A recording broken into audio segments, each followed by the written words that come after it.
Hello there, very warm welcome back to the channel. My name is Vic and I'm going to be showing you today a painting I did back in 2003. So the painting in question is this one here. So there we go. So that is the actual painting. I think it's an acrylic, one of my early acrylics there. But before we go on to that, I'd just like to say thank you very much to everybody who's subscribed to the channel recently, and also for your kind comments and just a bit of feedback really about the channel and telling me what you'd like to see. So it's really nice to hear back from people just to kind of find out what I'm doing, if I'm heading in the right direction. So thank you very much for that. So this painting in question actually was part of a competition that I did back in 2003. It was kind of the early days of the internet. And although the internet was kind of getting going, it was still kind of more discussion threads and things like that. There wasn't that many websites dedicated to art or anything. Myself, I had a dedicated website myself, which I built and got published. So I was one of the very few people to actually, artists, have a website actually out on the web. And one day I come across a post from an organisation in Goodwood down in, I'm going to say Sussex. Is Goodwood in Sussex in the UK? Don't know, I can test my geography here. If you know where Goodwood is, correct me on that. I'm going to say Sussex, might be wrong. On the south coast of the UK. Anyway, this particular group were advertising an art competition. So obviously I thought, that kind of interests me a little bit. And they were looking for contemporary art. Now, when people say contemporary art, that can mean anything basically. I mean, contemporary is a massive sphere. But in general, I kind of think sort of late 20th century, early 21st century, new paintings. So that's what I was kind of thinking. And they also said they were open to pretty much any kind of art. So it could be traditional landscapes or abstract or whatever. So I thought, me being an abstracty type person, I'll have a crack at this. So over the next kind of month or so, I created this painting here. Now, this actually is one of my early-ish acrylics. Up to about the 2000s, I was actually using watercolor, but this is an acrylic. And I've actually used it in, as you can see, actually in a bit of a watercolory kind of way, actually, because the colors are kind of sort of quite, I'm not saying they're muted, but they're kind of watered down quite a lot more than I do certainly at the moment went on to do. This kind of pattern here, you've kind of really seen a few times in other paintings, but I wanted it to have a bit of a kind of a surrealistic look to it. So at the time I was living in a very small apartment in Sandhurst, and we just had one bedroom. I didn't have the luxury of a studio. I never have a luxury of a studio. And so I went about creating this painting. So I got myself a camping table and a very small chair, might have even been a deck chair actually, and I took up residence on the landing. So our flat, basically, it was a maisonette. If you're familiar with what a maisonette is, basically it's a flatter apartment, one level, and it's on the upper floor. So we had staircase just going up, a bit of a long landing, living room, kitchen, and then a bathroom and a bedroom. All of those were full, so there's nowhere I could really paint in those. So what I did, I decided to paint it on the landings. So I got my camping chair and my camping table, and I sat outside on the landing on and off for about a month creating this painting. Light wasn't that good, but I think I took the lampshade off and put a really strong bulb in so I could see what I was doing. So I used to paint every night after work. So I'd come in from work and then I'd crack on with this painting. I will try and zoom in a little bit. I will put a still of this painting up actually on top of this video so you can actually see it in a bit more detail. So it's quite what I would call a fine detail painting, and I wanted it to have a lot of depth, which I think it did get a lot of depth.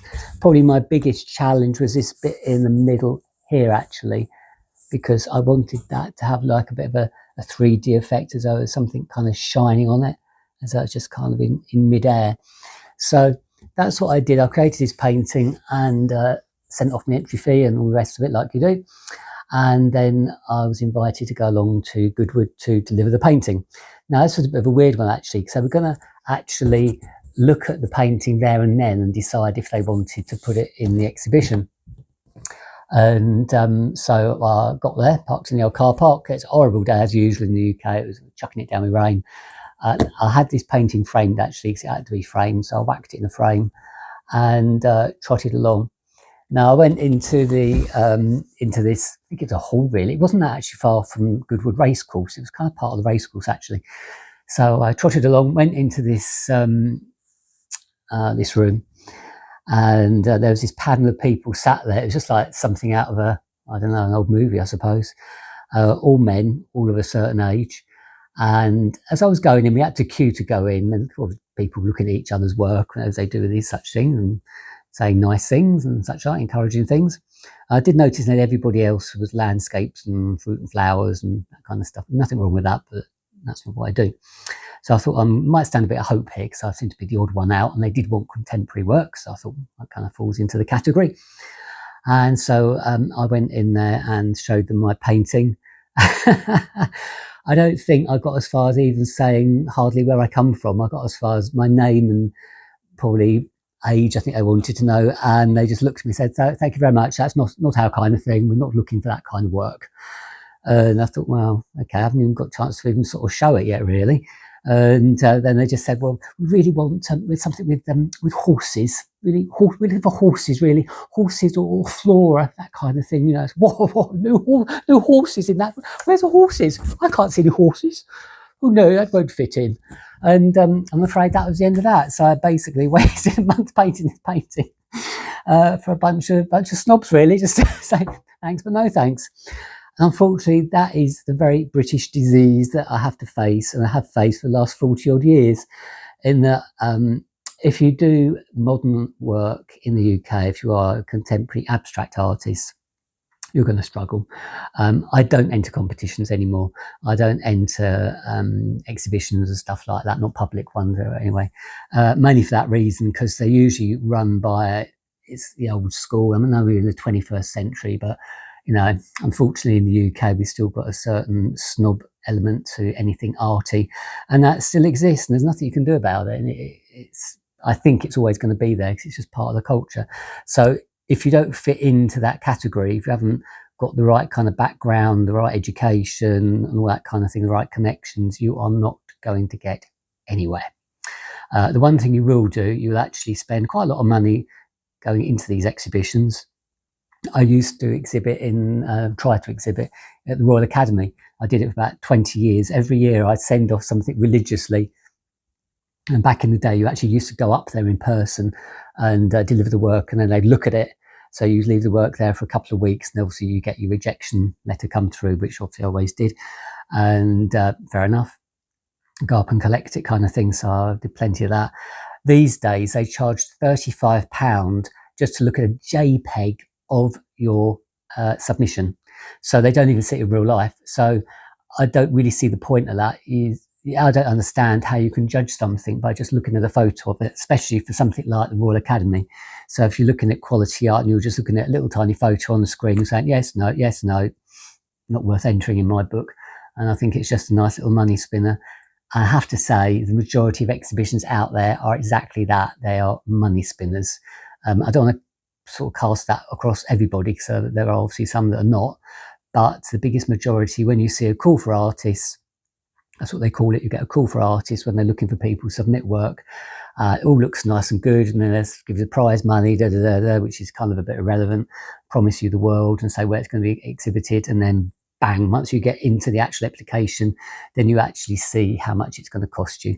And that's where the penny drops, and you think, hang on a minute, it's going to cost me a couple of pieces, it's going to cost me best part of 80, 100 quid. Oh, hello, Clyde.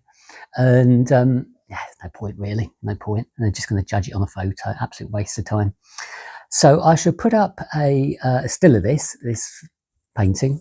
I don't know what it measures actually. I'm guessing about 20 inches by 14, something like that. The colours on this one, talk about more detail, and I've had a bit of a rant. The grey on this, the background is hand mixed. As you see, the grey at the bottom is lighter, and it gets darker towards that artificial horizon. Grey is a weird colour. I don't often use grey, to be honest, because it is a very difficult colour to mix. I know you can buy grey as a mixed colour. I don't like buying colours really. I buy the primary colours and mix everything else. But grey is a weird one because it can separate if you're not careful on application. So quite unusual to have the grey. And then the yellow, it probably won't show up, but there is some white in the yellow, and it's kind of blended in. But so this is my kind of invisible painting. I don't think I've actually ever shown this in public, to be honest. No, it's never been shown in public if I think about it. But I think it's quite unusual, and yeah, just one of mine. So there we go. So thank you very much for joining me today on the channel. Hope I might have given you a bit of inside information about competitions, exhibitions, call for artists in the UK, and how to save your money, and a bit of the snob element that still exists, unfortunately. So I shall see you in the next video. If you'd care to subscribe, that'd be really good. Give it a thumbs up if you want to do that. That's absolutely superb. Thank you very much for that. And I shall see you in the next video coming up every Friday. So there we go. I'll see you soon. Take care then. Bye-bye.